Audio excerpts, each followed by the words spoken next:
Hi friends, আবার একটা নতুন ব্লগ নিয়ে চলে এসেছি। তো আজকে হচ্ছে শুক্রবার, তো পুজো হয়ে গেছে, এবারে চা খেলাম, এরপরে হচ্ছে খাবার বানাবো। তো চলো তোমাদের দেখাই পুরো মানে সারা দিনটা কি করছি।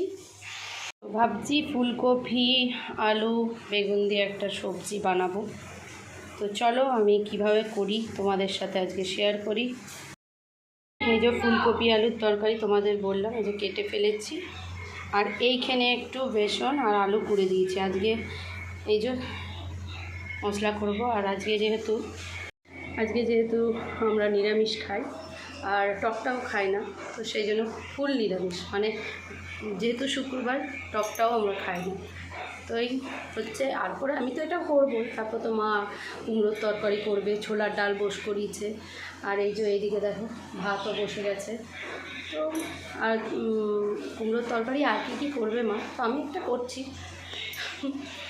তো এটা আমি একটু বেসন দিয়ে বড়া করব।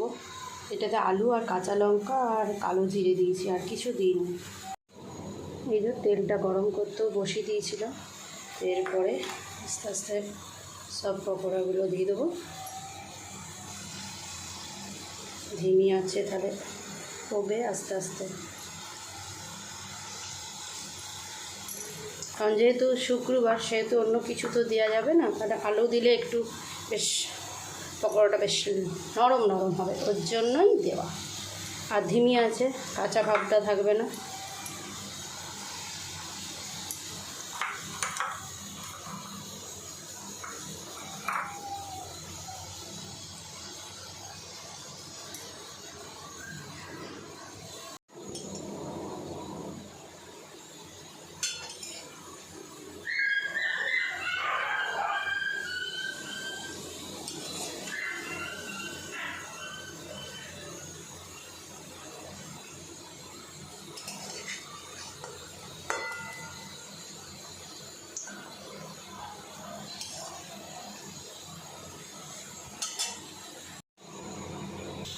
তো এই দেখো পকোড়া আমার হয়ে গেছে, আর ওই তেলেই এই যে সবজিটা বসাবো। এই যে 5 ফোড়ন আর শুকনো লঙ্কা দিয়েছি। এরপরে একে একে সব সবজিগুলো ভেজে নেব।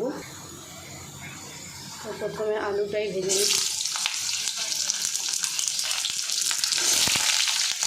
এমনিতেও হচ্ছে শ্রাবণ মাস, আর এমনিতেও আমি শুক্রবারে নিরামিষ খাই, সেহেতু সাদা তেলেই বানাই।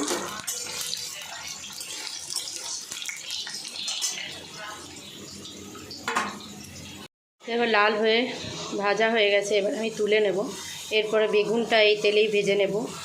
আর এই দেখো বেগুনটাও আমি দিয়ে দিয়েছি ভাজতে। এই দেখো বেগুনটা ভাজা হয়ে গেছে,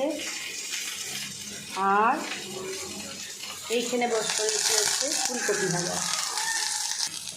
তো আলুটা দিয়ে দিয়েছি ওর সাথে, যেহেতু ফুলকপিটা ভাজা হয়ে গেছে। এবারে মশলা দেবো, যে মশলাটা আমি করে রেখেছি, এটা হচ্ছে জিরা আদা লঙ্কা, এটাই দেবো।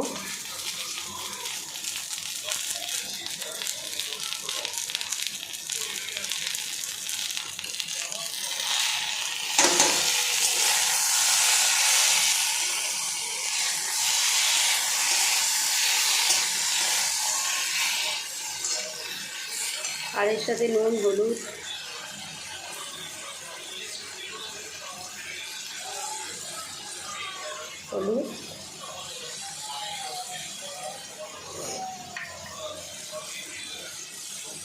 নুন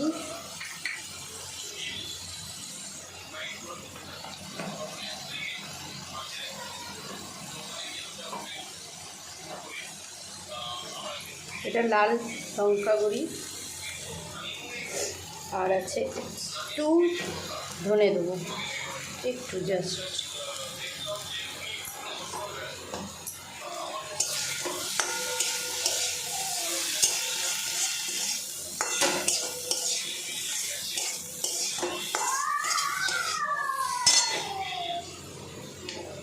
তো এটা এখন কষবো, আর লেগে গেলে একটু জল দিতে পারো।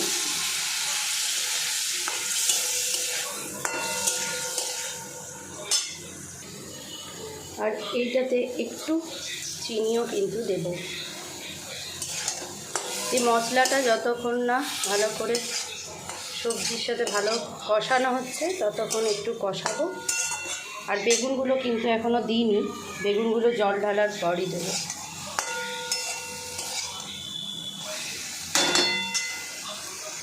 তো মশলা আমার কষানো হয়ে গেছে সবজির সাথে, এবারে জল ঢেলে দেবো। এই দেখো বেগুনগুলোও দিয়ে দিয়েছি, এরপরে কম আঁচ করে ঢাকা দিয়ে দেবো। এইটাতে আমার সব কিছু মশলাপাতি থাকে, এই ডাব্বাটাতে আমি রাখি। এই দেখো আমার তরকারি হয়ে গেছে, আর আমি টিফিন খেতে বসে পড়েছি। ওই যে বড়া করেছিলাম, আর এই যে মুড়ি, চা, আর এই দেখো বাচ্চাগুলো সব পড়তে এসেছে। আর এই বাচ্চাটা দেখতে পাচ্ছ কত ঠাকুরের লাগিয়েছে, মানে পুজো করে এসছে। এগুলো সবগুলো পড়ে আমার কাছে। এই দেখো এখানে আরেক গোপাল ছিল, গোপাল বাড়ি চলে গেছে, এখন নিয়ে চলে গেছে। আর আমার টিউশনি পড়ানো হয়ে গেছে। এই দেখো এত জামা কাপড় আছে, এইগুলো সব মানে গোছাবো। বাইরে প্রচুর বৃষ্টি নেমেছে, কি বৃষ্টি!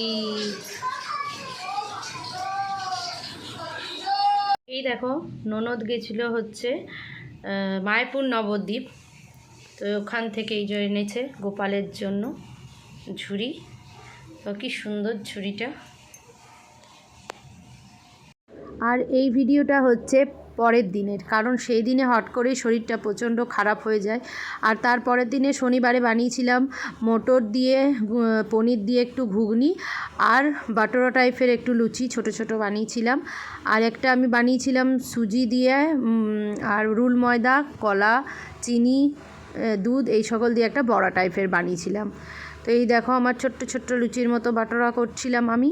আর এরই সাথে ব্লগটা শেষ করছি। তোমাদের যদি কিছু ভালো লেগে থাকে তোমরা লাইক, কমেন্ট, শেয়ার এবং সাবস্ক্রাইব করো। আর দেখতে থাকো ব্লগ উইথ লিলি।